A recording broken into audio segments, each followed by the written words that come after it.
Sikreto para maparami ang huling isda gamit ang mga bagay na ito.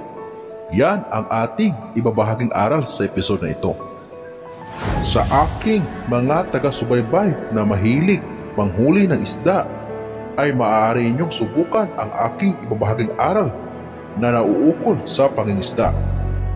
Kung ito'y ipagkakaloob sa iyo ng ating mahal na karagatan, ay tiyak uuwi kayong nakangiti.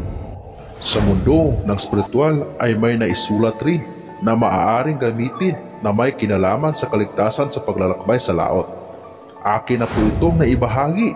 Pakihanap lang po sa aking mga video kung nais mo ang ganitong karunungan.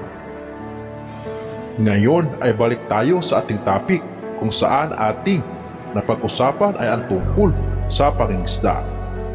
Kung nais mong makakuha ng maraming isda o swerte sa dagat, ay dapat meron ka nito.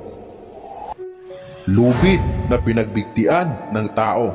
Ito ay magandang taglayin ng mga mangingisda kung nais mong swertihin sa dagat at makarami ng huli.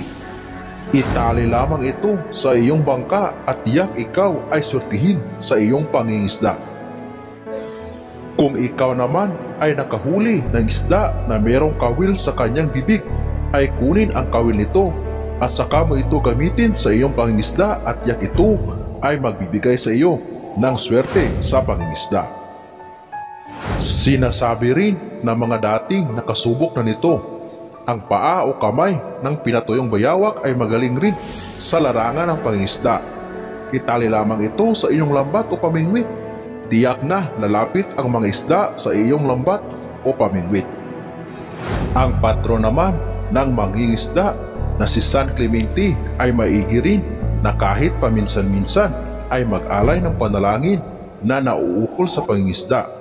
At huwag kalimutang magpasalamat kung ikaw ay nakahuli na ng maraming isda.